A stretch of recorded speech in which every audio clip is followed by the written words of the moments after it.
ta sa panahon nga si Abraham gipatawag niya si Eliezer. So balik ka gamay.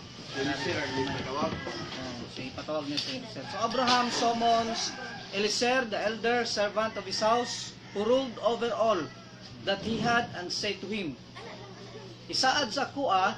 So nakikuan istorya ka siya kang Eliezer nga ipasaad ni Abraham kang Eliezer nga ayaw kuhae si Isaac og asawa dito sa kaliwat ni Kanaan. Isaad na ko nga dito nimo siya kuhaon sa mo ang kaliwat. So ilaha lang kaliwat ba ilaha lang tribo. Kaliwat ni Abraham. Ni Abraham. Yan, tribute na. So the servant took 10 camels. So pagkabalo ni kuan nga ingon ato, kuha dayon siya na pulo ka camel of his master, and departed all the goods of his master were in his hand. So nagpadalhan siya mga gamit, mga kayamanan, gamiton para sa iyang pagpangita o asawahon ng Isaac. So the servant took 10 camels. Then he arose and went to Aram Naharayim, to the city of Abraham's brother nga si Nahor. Igsuon ni Abraham nga si Nahor. Dito sila nasangko sa Naharayim. Aram Naharayim. So, na problema ron si Eliezer sa dihang nakaabot na siya dito sa ganghaan sa siyudad sa Naharayim. Kay unsaon niya pagpangita unsay mga paagi para makita niya ang asawahon ni Isaac. So ang gibuhat niya iyang gipalingkod sa gipapahuway niya ang ihang mga camel. Then outside the city dunay well, naa sila doon sa well.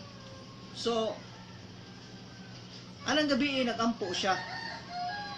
Niingon siya sa makagagahom nga Hashem, master sa akong agalon nga si Abraham, ni ako karon nagtindog dire sa sapa diri sa will nga balon nga nay tubig, ug ako maghangyo nimo nga bisan kinsa nga babae nga moabot dire nga magkabo himua tuguti nga mukuha siya tubig aron ako paimnon o aron ang ako ang mga kamil iyang paimnon. Then mauna siya ilhanan nga mauna siya ang babae para sa kong agalon nga si Isaac. So muna gipangayo niya ng Hashem. Pero sa wala pa siya nahuman og ampo, doon na babae nga niabot. Ang iyang pangalan Rebecca. So doon na siya dala nga pitcher dire. Then iyang gisudlag tubig. Then before Hans finished speaking, Rebecca came out with her pitcher upon her shoulder. The girl was very fair to look upon. Baka siya. Sa Midrash Rabbah, nag-ingon nga their people were answered by Elohim. Dunay tulo daw kataw nga gi-answer, gitubag ni Hashem ang pag-ampo in the outskirt nga wala pa siya nahuman og ampo.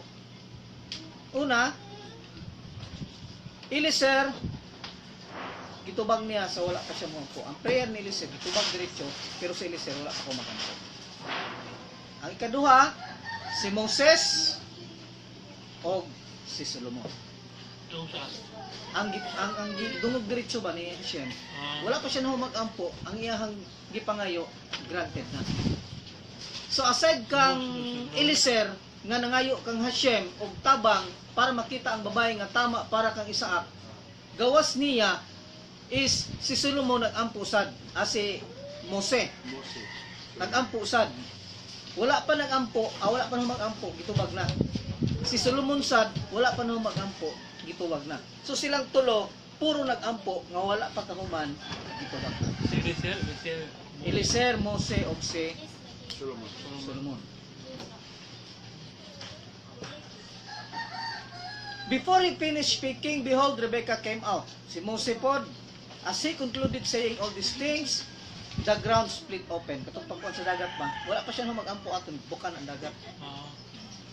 Then si Solomon, as it is written, as Solomon concluded praying, the fire descended from the heavens. Samtang siya naghalad, Wala pa siya kahuman og ampo para sa halad, ang kalayo ni ut-ut na gikan sa trono ni Hashem paingon dito sa halad. Pero sa tukuan na itong sa ito, sige sa gyapon kung itong kalaban niya mga kuwan. Si kwanto si Elijah. Elijah. So the servant ran to meet her. So si Eliezer, iya dahil gitagbo ang babae. And said, please, let me drink. Nihangyo dahil sa babae kang Rebecca, painom na ko bi. Moto nga, nikabo si Rebecca, gipainom siya. Unya, dili lang siya ang gipainom ni Rebecca, hasta ang Kami. amin. Napulo ka kami. She said, drink my lord. And she hastened and let down her pitcher upon her hand and gave him to drink. When she had done, sa dihang nahuman siya, pagpainom kang Eliezer, niingon siya, I will draw water for your camels. Paan po na kong tubig imong camels para makainom po na imong mga camels. So nagdali. And if the pitcher, sa human inom ni Eliezer, iya dahil bakante, pagkawan, kuha dahil siya tubig lain, then iya dahil ipatiwas o inom ang mga camel. Okay, kabalo batag unsa ka kusgan si Rebecca? Kusgan. Si Rebecca kusgan. Kusgan. Sa tanang mga Hudiyo Hudiya, ang pinakawalay kusog si Aaron. Pinakaluya ba way kusog? Aaron? Yaro. So kailan man tang Aaron no? Igsuon ni Mose. Oo. May kusog. Tong high priest bahag Queen Gadol. So sa matod pa sa Midrash, ang Midrash nagsulti nga ang pinakawalay kusog is si Aaron. Yaro. Pero si Aaron mual sa kunog tao sa isa ka adlaw 40,000. Wala pa na isuan puso. Sa isulti ni Midrash, si Aaron kuno kay sao natabyog, mutabyog man siya tao. Iyang ginakuha ng tao ni anaan og eksiso sa ilalom. Mual sa daw 40 ka tao, 40,000 ka tao si Aaron. So, kita kapasan na tag isa ka tao? Gusto ko kita isa kasako ang Pero matud pa, giingon sa Midrash, si Aaron daw ang pinakawalay kusog. Unsa day ka kusgan sa Mose? Ay, kusgan guys. Bigyan mo sa Huna-huna si Og, sa dihang nag-away na sila Og dito sa Bashan. One time lang niya sumbag si Og. Saraka. Isa lang ka blow up. Ni Mose? Si Mose. Patay ako. Patay si Og. Patay siya kung saraka kuno. Grabe no? Unsa man nakakusgan nga tao na. Gani. Si Judah, makikatubang nagduha ka nasod. Judah? Judah. Kusgan guys. David no? Naging David no? Kaliwat ni David. Ang gitawag Lion of the tribe of Judah. Sa diha makigaway sila kung sa kanasod, duha lang tao mo matubang ana. Simon. O si Yoda. Unsa man na siya? Kato pa panglabay ra anak pug pug pug. Mao na mga nasod sa ila madlok. Yaw no? Oh. Yaw kita. Pero sa pag-abot na sa King of Bashan, sa dihang gipato ni ang 10 spies, ang 10 spies nadlok. Bisan si Moshe daw nadlok. Mo ba? Mo si Mose? Ibati daw siya kabalaka. Grabe no? Pero tungod kay ang makagagahom, nagpasalig kang Mose nga ako nang gihatag ng yuta sa inyo. Sa kinsay mo babag ana, dili na sila, uris na sila. Busa pagatubang ni Moses og ni Og. Usara kasuntok ni Mose. Patay dito si Og. Usa man nakakusgan. Hari. Yung hari. Hari no? So kung si Aaron ang pinakaluya, pinakawalay kusog sa tanang lalaki, Yaro. unsa ka ang kusog ni Rebecca? Bibigan na babae? Siya pinakakusgas tanan? Una-una agod, napulo ka kamel ang gipainom niya. Dagmayan kag inom anang kamel, kakakusugan na manginom. Oo.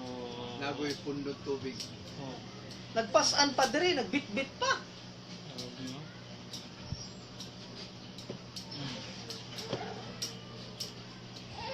Yaw mo din. Ito kusgan gyud. Sa tanang babae na advance, sa tanang Jojo. So sa dang gipainom ni Rebecca ang mga kamilyo ni Eliezer. Si Eliezer po nagsigi pug tutok sa iya, nagsigi tan-aw. Eliezer look at her wonderingly. Tingala gid siya ba sa bayhan na ni? No magdibay? Ora magsima mudaro. Piyo, usun kayo? Oh, kusgan man kaayo. Hmm. So but keep his peace. Wala siya, minaw lang gid siya, tan-aw lang siya. Ay lumilom lang siya. Hulat siya kung unsay paagi sa makagagahom kung ang iyang pag-ampo ay ubang successful didto kang Rebecca. Oo. So, niingon siya kang Rebecca,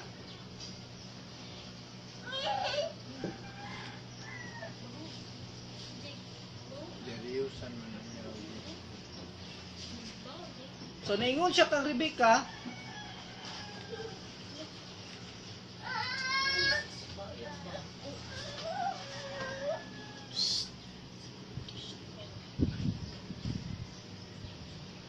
pero kuno matod pa diri sa kuan sa Midrash, bisan kuno nagtan-aw siya kang Rebecca, kanang amis gid kay siya ba? Kay bisan tuod kusgan kaay magtan-aw siya sa babae nga kusgan man ni kay bayhanan ni magpainom og tubig sa mga kamilyo niya dagko kay ang kamil. Tigpila ka kuan ang galon pero gwapa ang gihapon siya tan-aw. Kay ikaduha gud siya kagwapa kang Sarah. Gani. Kadua na sa Rebecca. Gani. Ang sunod sa iya ha, sa pa to? Katong taga Jericho. Ang buring sa Jericho. Buring nga nag... Ikatulo ay ang ikapat si kuan, si Ruth. Sa wala sunod. Ato asawa ni Boaz. Buwas. Asawa ni Boaz nga nahimong apuhan ni David. Oh. Ang bana na primero diyo niya. Apuan ka ancestor David? Ah. So he must fairly certain that she was the one. Siya mao na gid siguro ni. Wapa man kaayo. Ano ginibayhanan ni. So mo to nga pagka man nagpainom sa mga kamel, kitagaan diretso ni Eliezer og singsing. Ano yun yun? Aliyo. Gitagaan niya dahil si Rebecca og mga alahas. Alahas. Timaan nga siya ang asawaho ni Ni Sam. Saak. Gabos. And 2 bracelet for her hands and 10 shekels weight of gold, and effect betrothing her to Isaac. Only then did he ask. So wala pa niya gihatag tong mga butang nga timaan nga siya ang asawaho ni Isaac, wala gid siya mo istorya kang Rebecca. Pero sa diha nga nahatag na niya, bot pasabot engaged na si Rebecca kang Isaac, usa pa siya ni istorya. Nga naman na siya. Para dili na magunahuna ang future nga base gihilabtan niya si Rebecca. nga naman, at the time nga nitingog siya, engaged na si Rebecca. Punta na siya sa babae, siya, kisa mag ang anak. So nitubag si Rebecca nga, naay ka ng kuan diri day, naay ka ng mapuy-an ako diri. So doon ang pangutana. Kinsa ka, kung naabay mapuy-an diri. Nitubag ang babae karon ingon, ako anak ko ni kuan, anak ko ni Bituel. Kana si Bituel mo na anak ni Milka nga gikan pug kang Nakor. Pinakor. Igsuon ni Abraham. Ah. So ingon dayon si kuan. So she was Abraham's brother granddaughter. Ana dayon si Eliezer. Mao ni akong gipangita kay mao ni ang gusto ni Abraham nga dili siya mukuhag pangasaunon ni Isaac gikan didto sa Kanaan kundili sa iya lang kaliwat. So she was Abraham's brother granddaughter. Then she answered his second question. We have bought straw and provender enough and room to lodge him. Na ami kanang mapuy-an na apoy pagkaon dito. Yan, sige sa. Si Si Eliezer ba? Yang Eliezer si Rebecca. Yan ha? Okay, ang duha man ang pangutana ni Eliezer. Kinsa ka naabay kapuy-an. Oo. So gitubag niya ang una, kinsa ko, anak ko ni Nakor. Anak ko ni Bituel, nga anak ni Anan, nga anak ni Nakor. Oo. Then ang kaduha niyang tubag is naami straw, naami pagkaon, naami tanan, naami kapuy-an.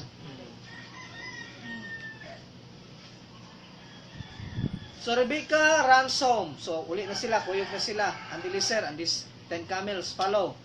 There he is greeted Rebecca father, si Laban. So iyahang gi-greet ang father ni Rebecca nga si Laban, who provides feed for his camels. So si Laban mo yung nagpakaon kang sa mga camel ni Eliezer. And water for him and his camel drivers to wash their feet. Ano din ang batasan no kung bisita. Mo dito nga si Abraham sa dito sila sa Beersheba, gawas na iya pang pakanon iya hugasan daan ng tiil. So hugasan ng tiil, hugasan ng kamot usa pasudlon. Lahi pud kang Lot kay kang Lot pod kun naa siya bisita, pasudlon daan sa balay usa hugasan ng tiil, usa hugasan ng kamot. Kang Abraham hugasan daan ng tiil, hugasan ng kamot usa pasudlon. So there was set food, nanay pagkaon daan before to him to eat. Niingon sa Eliezer, so pa siya mukaon. Dili ko mukaon hangtod nga dili nako maklaro ang mga bagay-bagay. Ingon sa Eliezer dito kang Laban o kang Rebeka. Sa to pa naa pa siya butang klarohon. Usa siya mukaon. And he said, ako ulipon ko ni Abraham. And ug ang makagagahom ni Abraham has blessed my master secretly. Ang makagagahom ni Abraham nagpanalangin og maayo kang Abraham. O katong panalangin ni Abraham tanan is ihatag to niya kang Isaac. Sarah, my master, ang iya pong inahan, nanganak og usa ka baba o usa ka lalaki nga si Isaac. Ug ang tanang kabtangan ni Abraham ug ni Sarah is para to siyang anak nga si Isaac. So kung babae makadungog ana niya, igidungog na daan nga si Abraham dato. Dili ka magapas nga si Abraham mao himuon ni ugangan. Ha? Anong panahon na si Abraham na ilang yung dato na kaayo? Milyonaryo na. Oh, milyonaryo na siya ug karon nga panahon. Oo. Mao to gisulti ni Eliezer daan nga ang akong galon nga si Abraham gipanalanginan og maay sa mga gahom. Unya, doon na siya asawa niyang asawa ng anak ug usa og katong iyang anak nga si Isaac. Mao toy mamana tanan sa katigayunan ni Abraham. Gituyo tog sulti ni Eliezer para magdagan sila, sige pangasaon na to si Isaac. Motoy tuyo intensyon ni Eliezer nga giuna niya sulti nga Abraham ang ako agaw si Abraham panalanginan o ang panalangin tanan ihatag nila kang Isaac para ang maminaw ma-amaze ba, wow, dato pa dato day kay ng anak-anak, sige pangasawa nato ni ako ang anak. Motoy tuyo ni Eliezer. Si Rashi nagsulti, si Eliezer showed them a deed of bequest. Yan, gipakitaan lang sila mga butang ba nga pwedeng mahitabo kung makasal ang anak nila sa anak ni Abraham. Which Abraham had given to Isaac all his possessions so that they should hurry to send their daughter. Para si Laban ang tato. Ako ba yung parinti si Abraham? Nga, tato yan si Abraham. Nga, ang kayamanan, maadto na tanan dito kang Isaac mo na magdagan daw. Gisulti ni Rashi. Oh. The Torah repeats the entire sequence of events. Abraham's instruction to Eliezer, so gisulti na tanan ni Eliezer kung sa'y mga hitabo. Apag-abot niya, gisugo siya. Niya, nakita niya si Rebeka dito sa well, nangayo siya ilanan sa magagawam, so gibalik na og istorya ni Eliezer ngadto kang Laban o kang Rebeka. Ang perke di Rabbi Eliezer chapter 16 nagsulti from Hebron to Haran. Kung tan-awon daw nato og maayo from Hebron to Haran. Baklayon daw na siya og 17 kadlaw. Sa ato pa ang panaw ni Eliezer sa natural nga panaw lang is 17 kadlaw. But Eliezer travel only 3 hours. Ha? 3 hours. Ngano man na? Tungod kay si Eliezer sa wala pa siya nagpanaw, gipaubanan siya daan ni Abraham og duha ka anghel. Ang unang anghel is to help Eliezer to travel as fast as he can. Yaw. Ang ikaduhang anghel nga niuban kang Eliezer is aron pagdaog sa anghel ni Laban. Mao ganito sayon kaayo nga gipadala nila si Rebeka kang Eliezer.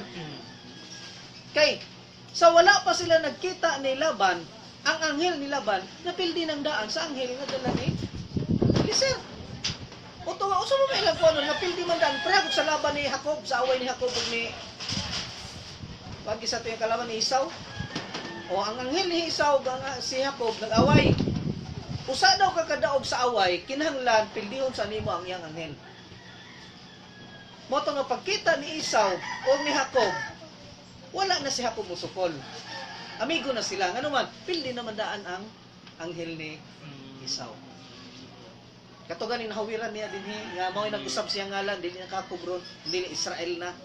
Wala, sige sa siya. Jacob na. Si Jacob na. Siya ko. Oh. Mao na siya. So gipildi daan sa anghel nga dala ni Eliezer para dili makabiliban ang amahan ni Rebecca. Niingon si Laban, dili man may makastorya nimo batok nimo. So niya karon si Rebecca, dalhan na lang ni. Mao na itubag ni Laban. So wala na siya muriak. Pinumatay mo. Wala pildi naman ang iyang anghel. Hindi ganun. Dalhan na lang ni siya. Take care and go and let her be your master, son's wife.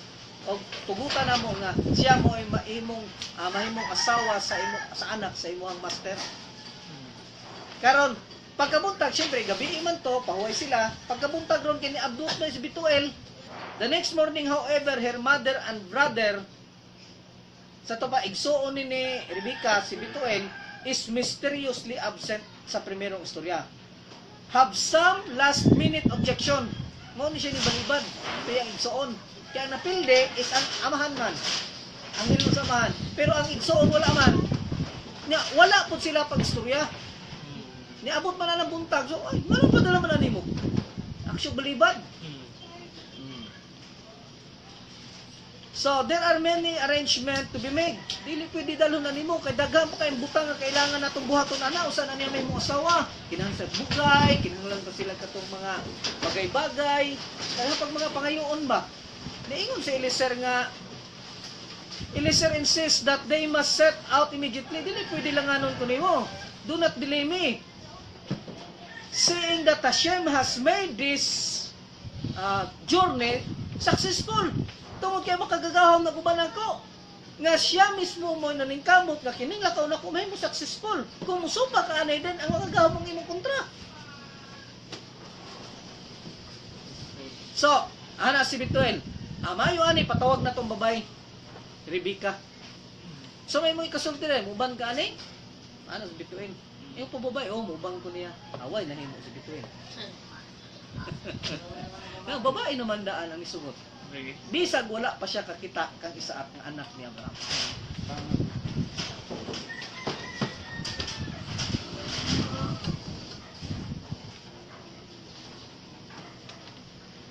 So si Rashi nagsulti with this, we learn that a woman should not be given in marriage without his consent. So dili daw pwede ang usa ka babay nga himuong asawa nga walay consent sa babay. Nga bisan gani si Rebecca gipangayuan pag opinion mo sugot ba daw ka matud pa ni Bituel. Sugot tayo ka na nga uban ka ni para mo asawa ni Isaak. Musugot ko. Sa ato pa nihatag siya sa consent nga musugot siya. And this alludes that kinahanglan nga ang mga babay usa mahimong asawa sa usa ka lalaki kinahanglan with his formal consent. Actually, ang buya is karaan pa na siya kayo. Pero, bisan pag dunay buya-buya, pero dunay yung consent sa anak. Lagi ko na sa Kung babae. ibuya, tapos may consent pa ba? Kung sa may tabuan na. Nahitabo na siya sa Israel. Daghan nahitabo na sa Israel. Kung sa may tabuan na, iba daw. Daghan mang successful kay usa na sila mubuya, naman na sila yung matchmaking. Naman sila yung matchmaking, kanang gitanaw, ginatanaw ilang mga numero og successful ba silang duha. Ilang mga pangalan ba ginatanaw sa gematria. 9 ba or 7? Kargado man silang successful marriage. Saan pagbaluan na?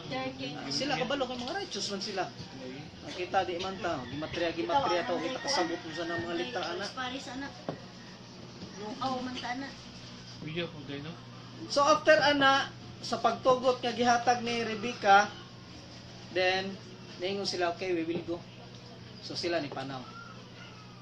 So Rebekah and her maids arose, and they rode upon the camels and followed the man. The servant took Rebekah and went his way. Balik na sila kung asa ang lugar nila ni Abraham. Karon timing po to nga si Isaac went out nigawas para magampo dito. Unya anang pagkagabi ngit-ngit na niuli na siya. Unya nag-abot sila, nagdungan sila gabot ni Rebekah. Nagkita sila sa kalan Sa? ni Rebekah ug ni Ayaw. Isaac. He lifted up his eyes and saw, behold, camels were coming. Uy, may mga camels. Uy, si Eliezer man eh. Nagdaan na magkakuha ang asawa.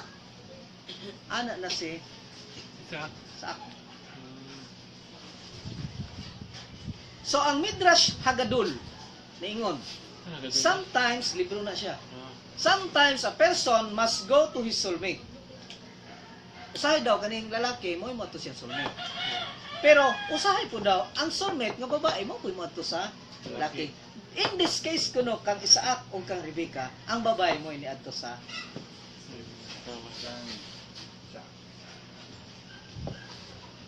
nganong ang babae may niadto nga gikuha man siya ni Eliezer. Tungod kay dunay consent. So niadto siya uban ang bukal na loob nga moadto siya dito kang. So siya mo iniadto dito sa iya. Rebekah lifted her eyes and she leaned down from the camel. Naog si Rebekah. She said to the servant, "Who is this man?" Kisa man tawhanan ni. Atik-atik pa siya, wala sa kaila. Who walks in the field to meet us? And the servant said, "It is my master." Mao ni ang ako nga galon. She took a veil. Mo to nga giana ni Rebekah ang ihang tabom sa naong. Kaysa pagkakita niya nga naay lalaki sa unahan, dali-dali niya tabon ang iyang naong ni Rebekah. Pero sa nagstorya na sila, mao ni ako amo mo to giablihan niya ang iyang veil. Mao na ang naa sa Jewish wedding, gisundog sa Jewish wedding. Nga before mag-meet ang lalaki, usa sila magminyo, kinhanglan, i-take usa ang veil. Sa ato pa ang lalaki, ang babae, on her way sa wedding, is kinhanglan nakatabo na siya. Unya sa dili pa siya mutuyok sa lalaki, ablihan daan sa lalaki ang tabon. Usa siya mo tuyok. Timaan nga nakailas siya sa iyang asawa. Kay basig mausab ang kaagi ni Leah ug Raquel nga gipangayo niya ang igsoon, ang gihatag ang kamagwangan. Ngano man? Ikasal man daan usa giablihan. So sa kaso nila wala. Giablihan niya daan para mailhan. So she said to the servant, "Who is this man who walks in the field to meet us?" And the servant said, "It is my master." Mao ni ang akong agalon. She took a veil and covered herself. So mao ni ang Jewish gisundog nga first Jewish marriage. So katong ilaha kang Isaac ug kang Rebekah mo to gitawag og first Jewish wedding described by the Torah. The union of Isaac and Rebekah is the prototype of all subsequent Jewish marriage, both in the literal sense of building a home in Israel and in the broader sense of uniting the physical world within the cosmic soul, thereby fulfilling the divine purpose in creation of making the world a dwelling place for Hashem. Sa ato pa, the marriage is making a home for Hashem to dwell. Mao nang dunay gitawag og kupa. So ang tuyo sa kupa kanang gitawag og murag balay-balay nga naay tabon sa ibabaw is that is sign nga you are building a home in which Hashem will also live. Nga ang Hashem dito pod mupuyo kauban sa imong tibuok panimalay. Pero nganong abli man na siya tanan? Kanong ato pra may naa? mo ni Abraham dito sa kwan. So gisundog po na siya dito sa disyerto nga katong gihimo ni Abraham nga lodging house nga open ang all sides para daw ang side sa babae makasulod, ang side sa lalaki makasulod og mga strangers openly comes in, makasulod tanan openly. timaan to siya sa hospitality nga gipikita ni Abraham og ni Sarah dito sa Beersheba. Nga ang panimalay nga buhaton ni Isaac og ni Rebecca sama sa panimalay nga gibuhat ni Abraham og ni Sarah. Nga it should be open in all four sides. So Isaac brought her into the tent to his mother Sarah. Kabantay mo? Nga aning panahon napatay naman si Sarah. Nga nung iya magidala dito sa tent ni Sarah. Umatay ni Sarah. Kung ba nagpatay ani si Sarah? Wala nagbuhay pa siya. Nagbuhay siya balik. So sa pagkita na nila ni Rebecca after sa ilahang pang ila-ila, gidala na ni Isaac si Rebecca dito sa tent ni Sarah. Kung sa may gamit sa pagdala niya sa tent dito ni Sarah, nga patay naman ang iyang inahan. Niingon ang Midrash Rabbah, Rashi. Isaac brought her into the tent, his mother Sarah, implying that when she came into the tent, sa dihang misulot siya dito sa tent, she became an effect, his mother Sarah. Iyang gidala dito, si Rebecca, gidala ni Isaac dito, kay iyang gitanaw kung pareha ba siya ni Sarah. O sa day si Sarah. So sa buhay pa si Sarah, sa interlife niya nga magminyo sila ni Abraham, sa tanang adlaw, na ang clouds of glory. Pagkamatay ni Sarah, nawala daw ang clouds of glory. Pero sa diha nga si Rebecca ni sulod, sa balay ni Sarah, kauban si Isaac, automatic daw ang clouds of glory nibalik sa balay ni Sarah. So pareha ra gyud si Sarah ug si they were ordained by Hashem to be wife of a righteous person. So he took Rebecca and she became his wife. So iyang ipangasawa si Rebecca. And he loved her, and Isaac was comforted after his mother. Okay. Niingon ang Midrash Rabbah, kay niingon man ang Tura nga sa diha nga nahimong asawa ni Rebecca ani Isaac si Rebecca, ang tig-comfort kang Isaac sa panahon nga buhi pang iyang inahan, isang iyang inahan, pero sa namatay na si Rebecca na ang tig-comfort. Niingon ang Rashi, such is the way of the world. Mao daw na ang paagi sa kalibutan. As long as person's mother is alive, he is attached to her. Kabantay mo, basta mag-away gani, ang asawa mo uli gina sa mama. Basta gani ang asawa ug bana mag-away, ang bana dito gina sa inahan mo uli.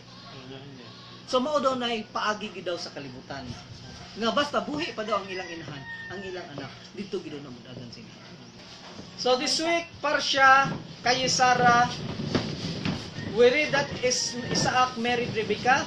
Sarah had passed away, and Isaac was still mourning the death of his great mother. So sa diha nga namatay na si Sarah, nya naminyo na si Rebecca kang Isaac. Rebecca was comforted because he saw how special she was. So, wala may labot si Rebecca untog si Sarah. Pero sa diyang naminyo sila, kang Sarah, kang Rebecca o Isaac, si Rebecca po daw, nag-mourn po daw para sa inahan ni Isaac. Tungod kay nakita ni Rebecca, unsa ka-espesyal si Sarah. This implies nga kinahanglan ang mga binalay mutahod yun sa mga uganan. So, kung sa mapagkabalong nga si Rebecca na gyud ang asawahon ni Isaac, yun sa man Isaac pagkabalo. Doon na itulo kay ilhanan nga nailhan ni Isaac nga sa Rebecca gyud ang iyang pangasawanon. Una, when Rebecca entered Isaac's tent, sa dihang nisulod si Rebecca sa payag sa balay gyud ni Isaac, the cloud of glory covered above. Isaac said, while my mother was alive, ang akong inahan samtang buhi pa siya, kaning glory nga cloud, wala giniubiya sa balay sa mong inahan. So, ngita na po siya laing sign. Kapasar siya sa unang sign. Signs din. After ato nga sign, nangita na po si Isaac another sign. Unsaon gyud niya pag-ila nga si Rebecca bagyud ka ha. So, Rebecca bake dakala. Si Sarah magluto magkala. Si Rebecca po luto po kala para sa evening Friday night. So she modestly told Isaac. Sultihan siya ni Isaac. There seems to have been a special blessing. Nabi na blessing kana maghimo og do. Kana magmasa. Nabi na siya blessing. Para motubo daw maayo. Pan. So Isaac was overjoyed. Harap ko siya. Pagtan-aw niya sa gitimpla ni Anak ko siya. ni Rebecca, Isaac. gwapo magresulta, gwapo mo pagtubo. So nalipay si Isaac. Kay nakapasar na pod sa ikaduhang pagsubok si Rebecca sa ikaduhang ilahanan. So nangayon na lang siya katapusang sign. Pagmahal mo siya. The third sign was clear. Rebecca's candle burned all week. Kay si Sarah, basta mo dagkot siya kandila, magsigagi daw na timok si Mana. Tibuok si Mana gidaw na siya nga magsiga. Karon pag sindi ni Rebecca, si Rebecca po, bisan wala niya sultihi ang iyahang nga ang iyang mama magsindi og suga, tibok si Mana paandaron. Si Rebecca daw, not knowingly, nagsindi po isa ka si Mana nga walay patay-patay. So during the entire week, Isaac and Rebecca felt the holiness which came from the light of the candles. So murag feel nila, na-feel nila ang kanang kuan ba, ang kanang holiness gani sa tibok si Mana ingon nga pamilya. So every mitzvah which they perform brings light into the world. The candles are special because we can actually see their light, the light of the mitzvah. So ang sign sa kandila is the light sa mitzvah. Nga uy, kuan baya aron Friday night baya aron magdagkot ko kandila aron kay mitzvah baya na siya nga ang makagagahom nagbuhat sa unong kaadlaw busa angayan nato siyang himayaon sa ikapito kay siya nagbuhat sa unom ni pahulay sa Meron sa gabi, hindi. So when we watch the light, so diha magtan-aw daw ta sa kanang suga sa kandila nga atong sindahan, makita nato ang kanang mga flickering of the candles, kanang iyang siga gani. Baka mga, Oh, magkuan, di ba mag-spark na usahay? Hindi mo sabot na. We understand and feel the special holiness that comes with this mitzvah. So ma-feel daw nimo nga kuan siya ba, abtik siya. O abtik siya. Oh. Can you imagine how wonderful it would be if its holiness could last the whole week? So kana nga holiness nga pagsindi nimo, ma-feel ba daw, ma-imagine ba daw nato nga tibok si Mana nato ma-feel ang holiness nga naa sa tong balay? Walay away, walay Anak tayo sa oh, Mana. ilanan ang lihok ay nga kandila is but pasabot malipayon. So, well, what Sarah and Rebecca felt. Mao na ang nabati ni Rebecca og ni Sarah sa dihang inikabirne sa gabi magdagkot sila og dila. So our parasya has one more event. Naa pa siya katapusang event aside kang Rebecca og kang Isaac. Ano man? Aning panahon na actually si Sarah taod-taod nang namatay. Karon gimingaw si kanang naglaay siya ba si Abraham. So then again, Abraham took a wife. Og niya nangasawa na pud siya. Niya ang iyang babae nga iyang ipangasawa ang pangalan Ketura. Kitura. O niya nagkaanak sila ni Ketura.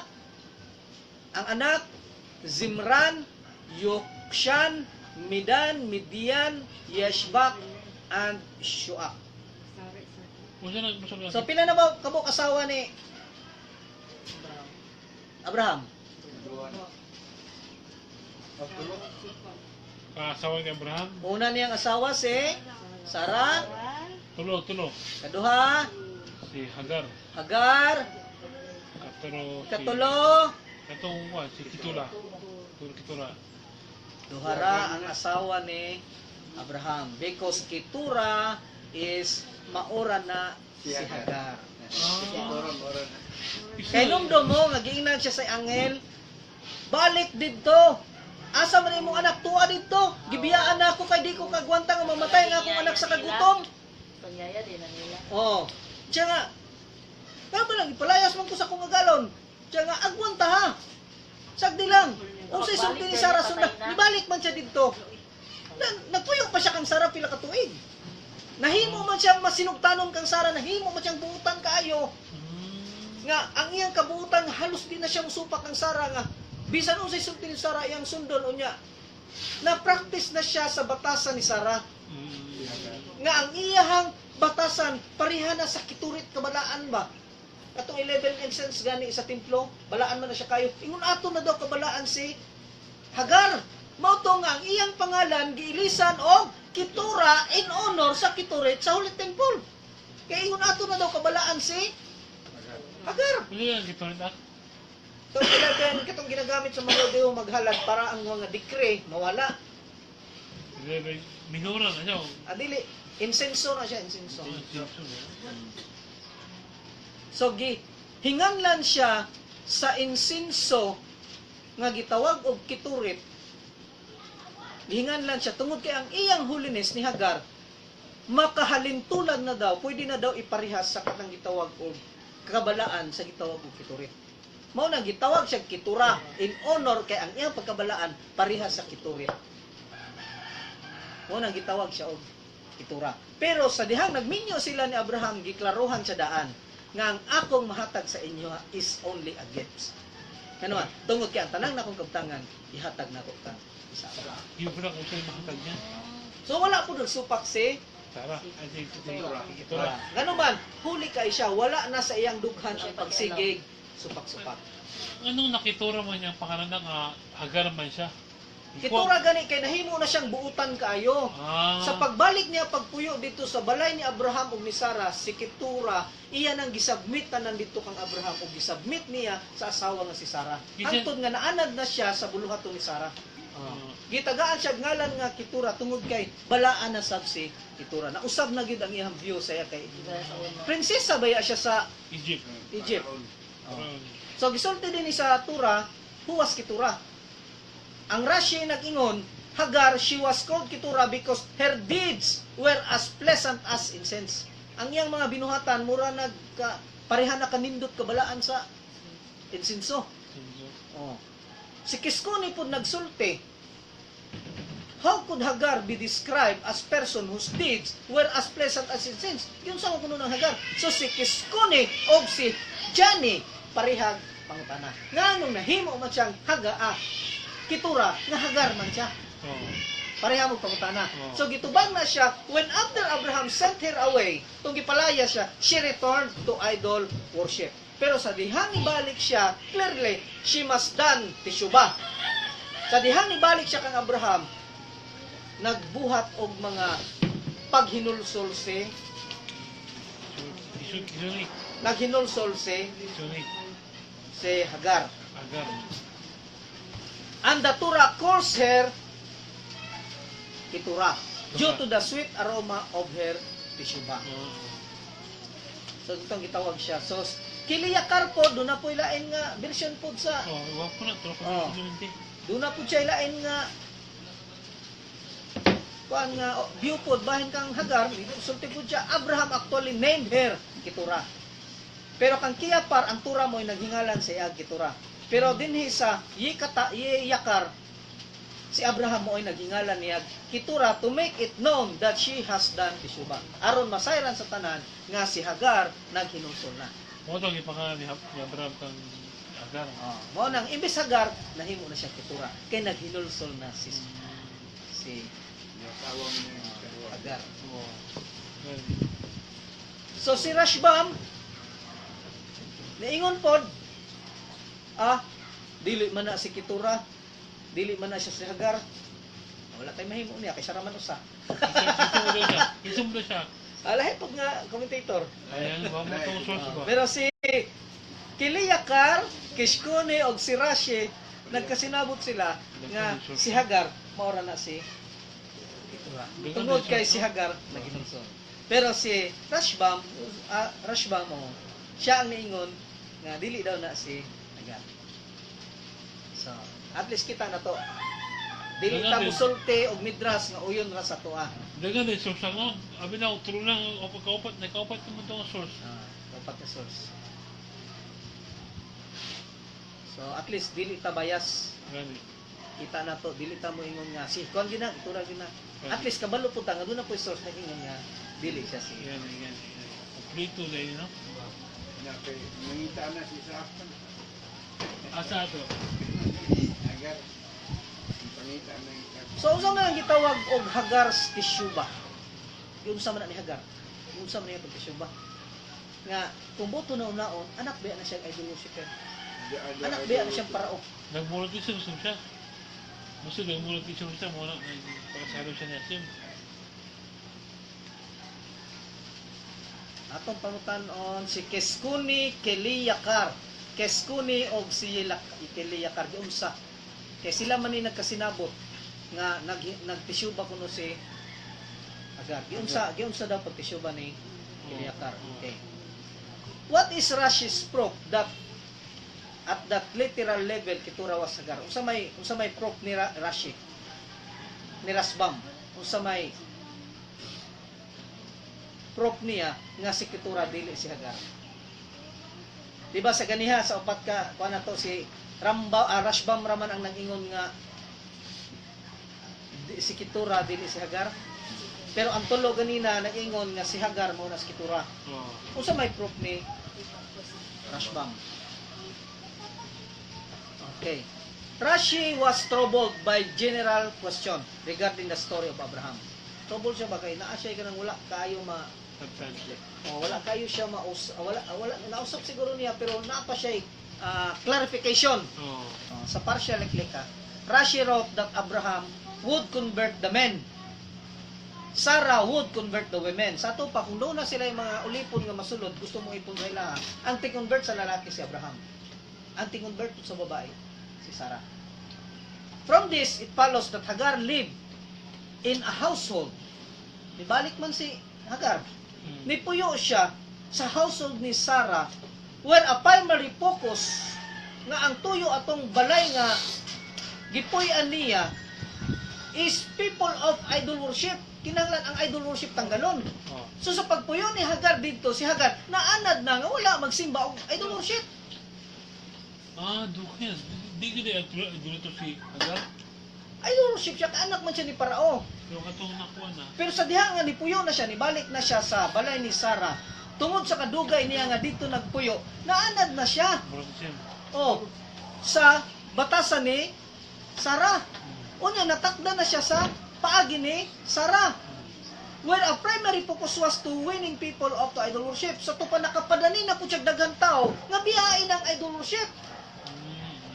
To knowledge of the one true Elohim. So nagwali na siya, nagsulti na siya nga og nibiya na siya sa kanang gitawag idol worship. So after living so many years, so daghang tuig ang giubanan nila ni Sarah og ni Hagar.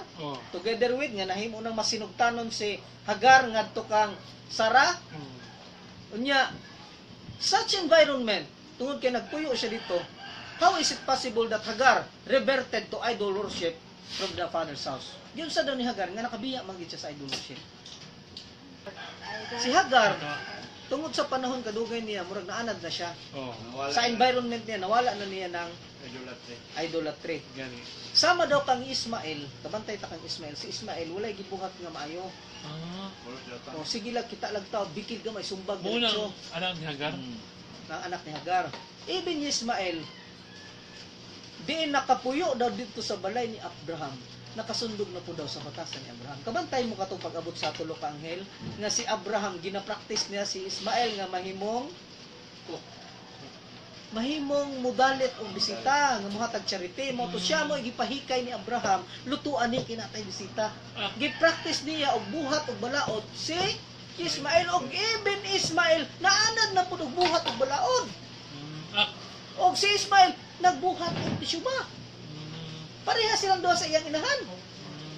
So, Abraham gave all that he had to Isaac. So, gihatag niya ang tanang butang dito kang Isaac. But the sons of the concubines, ang anak ni Abraham ngadto kang Hagar or Keturah, is gitagaan lang niya gifts. Tungod kay ang promise niya is ang iyang tanang kabtangan ihatag niya kang Isaac. Pero gitagaan po niya mga gifts. Niya gitagaan po ni blessing.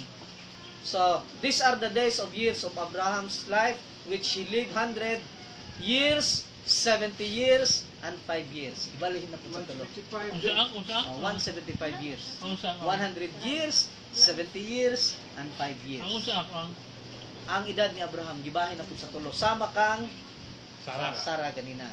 So unsay conclusion ani nganong ingon ana is an exparsia na siya nakita. Oh. Then after the death of Sarah and Abraham, so si Isaac ug si Ismael gilubong nila si Oh. Abraham. So nagkasinabot na si Isaac ug si Ismael. Gilubong nila dito sa cave of Macpela Magpila. in the field of Ephron, the son of Chokar the Hittite, which is before Mamre, the field which Abraham purchased from the sons of Heth, which is Abraham buried in the son. Possession.